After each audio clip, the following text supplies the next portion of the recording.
আসসালামু আলাইকুম। মালয়েশিয়ার বর্ডার কন্ট্রোল অ্যান্ড প্রোটেকশন এজেন্সির 18 কর্মকর্তা রিমান্ডে। বিস্তারিত জানতে সম্পূর্ণ ভিডিওটি মনোযোগ সহকারে দেখুন, কেননা এটি একটি গুরুত্বপূর্ণ নিউজ হতে যাচ্ছে। তার আগে অবশ্যই আমাদের চ্যানেলটি সাবস্ক্রাইব করে পাশে থাকা বেল বাটনটি অন করে রাখবেন পরবর্তী ভিডিওর জন্য। মালয়েশিয়ার দুর্নীতি দমন কমিশন MACC কুয়ালালামপুর আন্তর্জাতিক বিমানবন্দর KLA টার্মিনাল 1 ও 2 এ কর্মরত border control and protection agency AKPA এর 18 জন এনফোর্সমেন্ট অফিসারকে গ্রেপ্তার করেছে। কথিত পাল্টা ষড়যন্ত্র সিন্ডিকেটের সঙ্গে জড়িত থাকার অভিযোগে তাদের রিমান্ডে নেওয়া হয়েছে।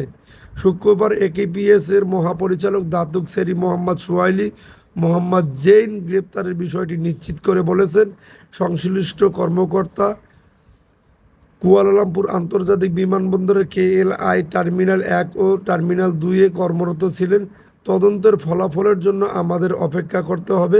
গ্রেপ্তারকৃতদের মধ্যে কাউকে 3 দিনের, কাউকে 7 দিনের রিমান্ডে নেওয়া হয়েছে। বিস্তারিত তথ্য পরে জানাবে দুর্নীতি দমন কমিশন। গণমাধ্যমে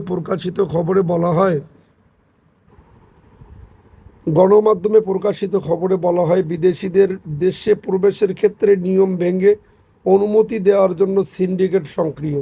এ ঘটনায় 18 জন অফিসার সহ মোট 27 জনকে গ্রেপ্তার করা হয়েছে। সূত্র জানায় গ্রেপ্তারকৃতদের মধ্যে 20 থেকে 50 বছর বয়সী 19 জন পুরুষ ও 8 জন মহিলা রয়েছেন। 9 সেপ্টেম্বর অভিযানের মাধ্যমে তাদের গ্রেপ্তার করা হয়।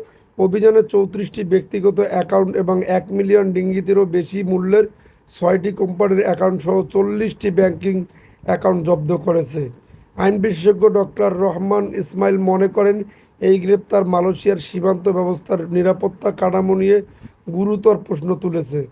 তার মতে, যদি প্রমাণিত হয় সে কর্মকর্তারা সিন্ডিকেটের সঙ্গে যুক্ত, তবে এটি কেবল দুর্নীতি নয়, জাতীয় নিরাপত্তার জন্য বড় হুমকি। আদালতকে কঠোর অবস্থান নিতে হবে। যদি আপনাদের নিউজটি ভালো লাগে তাহলে অবশ্যই আমাদের চ্যানেলটি সাবস্ক্রাইব করে পাশে থাকা বেল বাটনটি অন করে রাখবেন পরবর্তী ভিডিওর জন্য।